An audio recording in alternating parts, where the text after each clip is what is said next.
What has been your involvement in Latvia thus far? Do you know anything about the Latvian economy? Well, I was research director and professor of economics at the Riga Graduate School of Law, right behind me.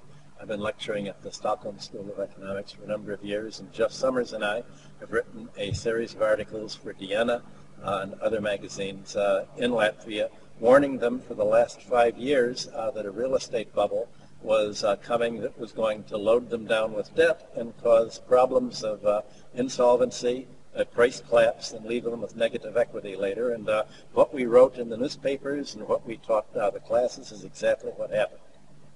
So you would say that you knew all along that there was going to be a real estate bubble? Not only that, but 3 years ago, I brought one of the leading real estate appraisers from the United States, teaching my students here how to make a land map of Latvia to prepare a group of students and specialists who could actually map the value of Latvian land as a first step in shifting the tax burden off labor and off industry onto land where it basically belongs, because it will not increase prices.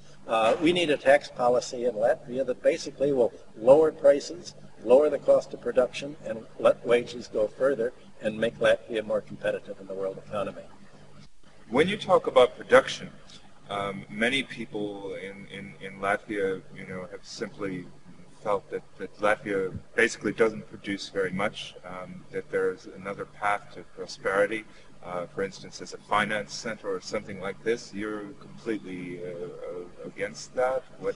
No, not at all. Finance has to get its money from the real economy. There's an economic surplus that's produced by industry and agriculture and to some extent commerce, power production, transportation, but finance is extracted. Finance creates credit to lend to the real economy, and in exchange it withdraws interest. Now, right now, Latvians are having to repay their debts, and when they repay debt, this money they have is not available to buy goods and services. So ultimately, what they're having now in Latvia is debt deflation, and that is not good for the economy. So while finance can make money for Latvia, it makes money off the customers of finance. If the customers are outside of Latvia, then finance brings money into Latvia. But if Latvian's a customer for other banks outside, then money is drained out of Latvia.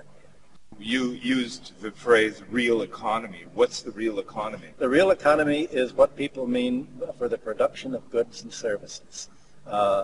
Food, things that you buy, things that actually have a value. In classical economics, value is what has a cost of production. It's what's produced by labor and and machinery.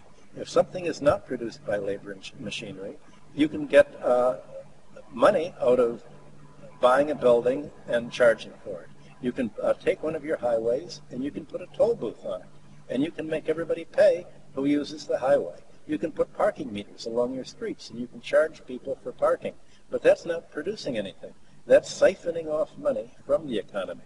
So there's a difference between, say, a parasite and a host. The host grows and produces nourishment to grow further, and the parasite takes the money out of this. And that's really the difference. So it's wealth versus overhead. Wealth is what a country produces in goods and services. Overhead is what's taken off of this in the form of interest and rent. We're currently in a terrible crisis. Wages are falling. People are burdened heavily with debt. People are emigrating. Well, do you think there's a possibility to change the direction? Well, it's not really a crisis yet. A crisis is where trends intersect and something changes. Right now, Latvia is not to that position. Latvia is trying to pay its debts by running down savings accounts, by cutting back consumption, by becoming poorer and poorer. The crisis will come at the point where Latvians can't get any poorer than they are, when they begin to lose their houses, when they begin to forfeit them, and creditors take over. The crisis is what's happening in the United States and California and Florida and other countries. A crisis is when Latvians decide to do something, and that's where they have to make a choice. It hasn't come to making a choice yet because they're still trying to get by making the old choices that have led to the problems they're having now and to the poverty they're suffering now. Are you They're suffering. Suffering is not a crisis. Suffering is suffering. When we spoke earlier, you made a comment that the entire trajectory was wrong. Would you care to comment on that now? I mean, are you saying that the approach that Latvia has taken for the last what happened in 1991 was like genetic engineering. You come and you sort of change the genetic makeup of a animal or a plant, and you try to make it survive. Latvia had certain flaws that were guaranteed to make it die very quickly. One flaw, the idea is when you're creating an organism, you want it to survive efficiently. They created Latvia as the most inefficient possible economy. If you were trying to create an economy where everything went wrong and you had a crisis, Latvia was the way to do it, and for a number of reasons. Number one, they had probably the worst tax system in the world.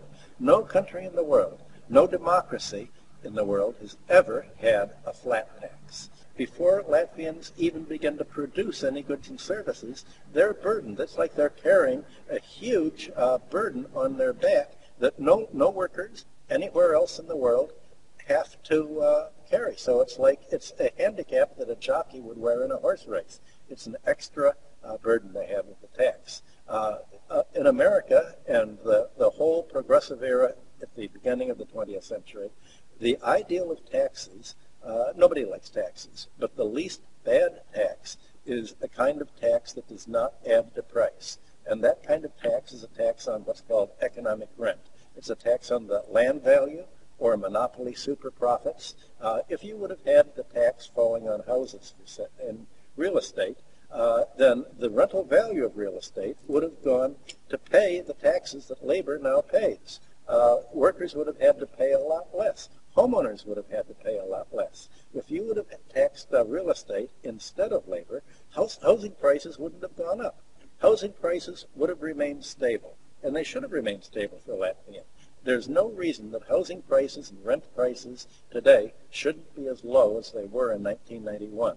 The reason that they've gone up is that the Latvian government has not done what other governments do and tax property, but they've left all of this property tax-free. So people are paying higher rents because they have enough money to afford higher rents, but the higher rents are all being paid to the bank. They're in the form of interest rates that are used to bid up property. A house or a building is worth whatever a bank will lend. And the more money that the tax collector gives up, the more revenue is available to be capitalized into a large loan by a bank to lend out. And so the banks have bid up the price of housing, and what is untaxed there, the government has had to make up this failure to tax real estate by going and taxing labor and making it uncompetitive. So at the same time the tax system puts workers out of work, it raises their cost of housing. So Latvians have to pay a very high income tax, and they have to pay a very high cost for housing. And you put these two, rent and interest and housing together, and there's such a high price before they even break even and buy their food, before they buy the car, before they buy the furniture, before they pay for clothing. They already have to pay such a high amount of money that no matter how little they're paid, they can't compete in the world markets. So the tax system that was brought to Latvia was basically designed to prevent it from competing. It's as if Europe and the neoliberals and the advisors said, we want Latvia to be a market for our exports. We want Latvians to be a market for our banks. We don't want them to compete. We don't want Latvians to produce goods and services. We want to produce the goods and services to sell to the Latvians, and we want to make sure that they've crippled their economy, and we've designed a neoliberal tax plan that makes sure that they go through life crippled, and they'll always need us to enable them to live. And if they don't borrow from us, they'll die or they'll emigrate. That's the system that was put in, and sure enough, Latvians are emigrating because they can't have work here. They've let themselves be crippled by the European advisors. And the crisis will come when they decide that they don't want to be crippled, and when they decide to do what was originally promised, to have the same living standards that were in Europe and to have a European-style social democracy and have the kind of laws that you have in Europe and North America. What would you say to people who say that it's simply not possible to swim against the stream in that way?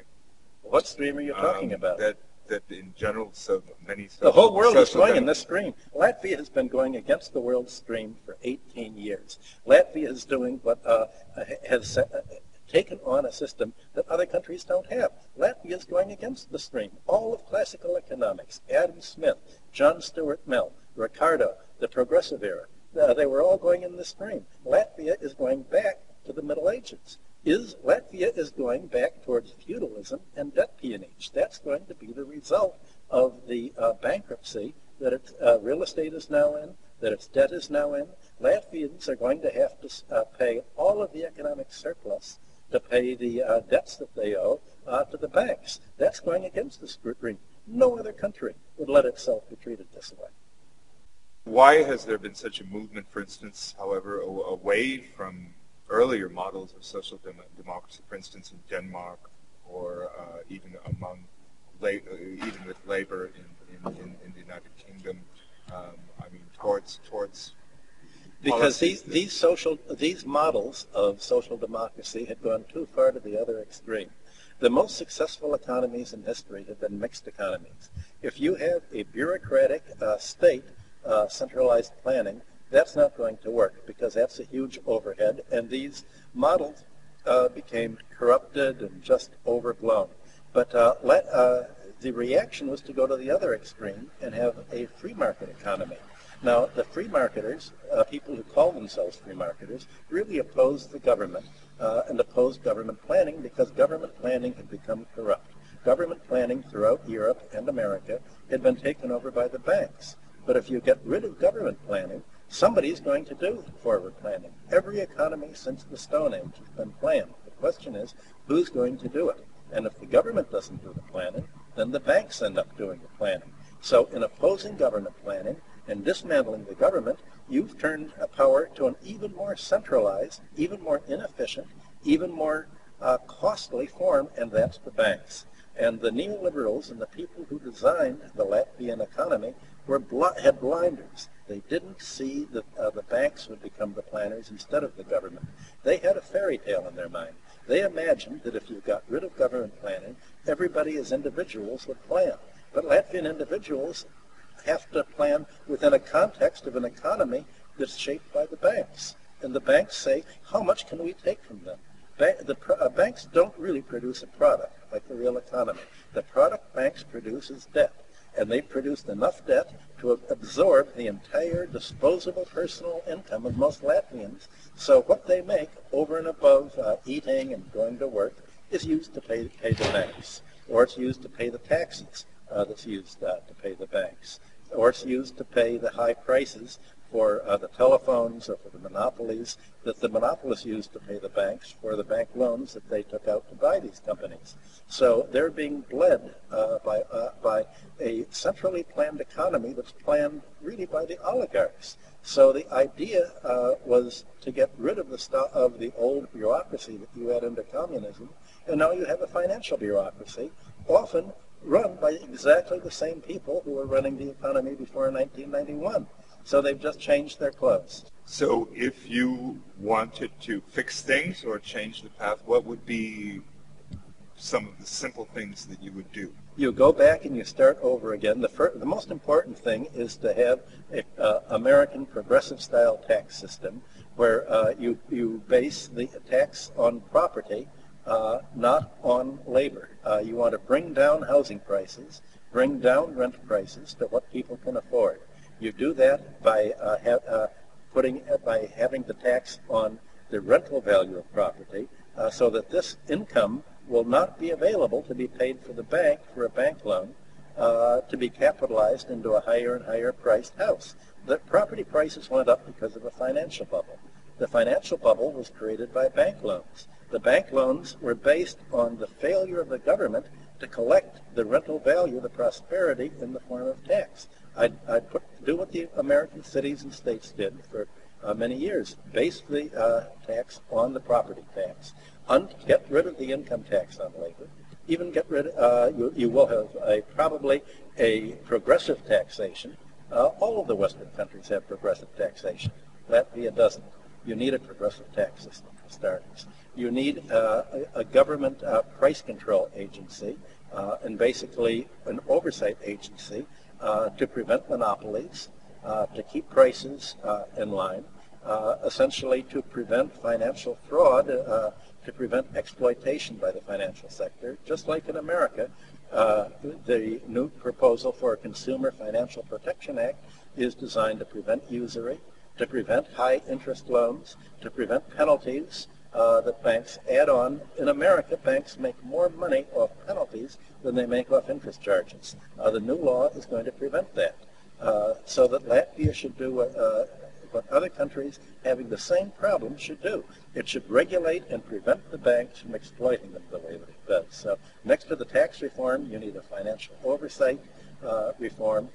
You need consumer protection. I understand that Latvia has many laws on the books already to do this, but they've put deregulators into the regulatory agencies who don't do anything. You make sure that the government will actually put regulators and apply the law, because if you don't apply the law, you end up with lawlessness. And that's pretty much how Latvia's gone into, a kind of lawless society in terms of economic practices. So you are also essentially arguing for much greater role for the state. The state is a regulator, not the state as a planner.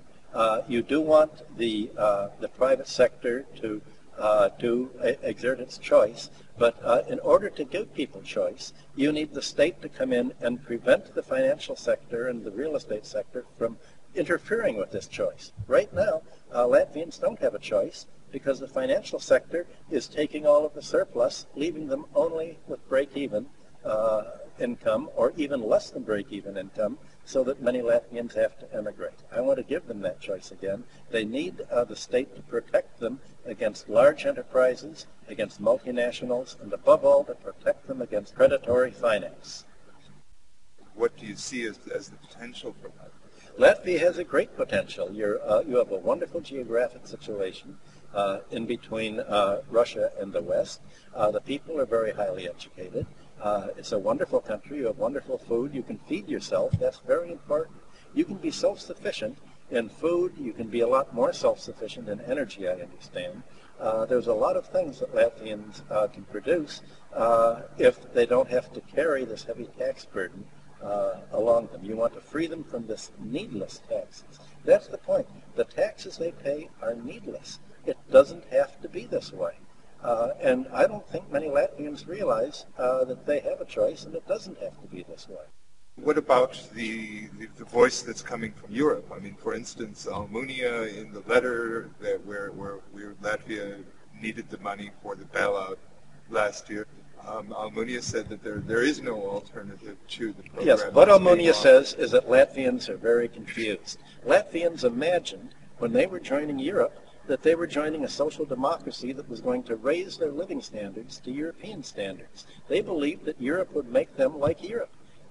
That's not what Europe wanted. Mr. Almunia said, we're not here to help you. We're here to take everything that we can from you. We're here to empty you out. We're here to load you down with debt as a market for the Swedish banks, just as we've made Hungary a market for the Austrian banks. We're here to sell you our surpluses. We don't want you to produce agricultural products. We want you to buy our products. When you joined Europe, didn't you understand? You're joining as a colony. You're a colony. You're not one of us.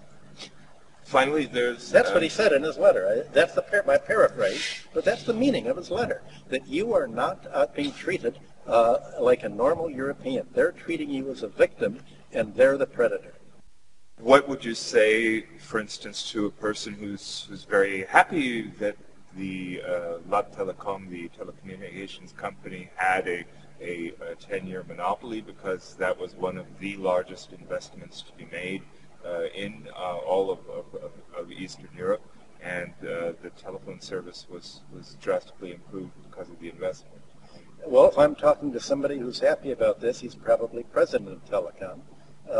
And I'd say, I guess you're making a lot of money very easily off very little investment of your own by making other people pay high prices. Are you saying foreign investment is a bad thing? Not necessarily at all, but it has to follow rules that are regulated so that the investor gets a fair return. A fair return is a normal return on capital, but does not make super profits, does not make excess profits, and is not allowed to charge whatever they want with predatory pricing. Certainly in the United States, ever since 1890, we've had the antitrust regulation and anti-monopoly acts to prevent foreign investment from being predatory. The United States never would have permitted something like this, but it has a lot of foreign investment. So the foreign investment needs to operate in a regulated environment that protects the domestic economy. I think one of the answers that some people would have to that would be that there's no way to attract foreign investment without offering them deals, for instance, in the case of La Telecom. But that's simply not true. Many companies invest in American phone companies. Many companies invest in the United States that has rules like this, so that's simply not the case. You don't need to let the company rape you in order to have a nice relationship with it.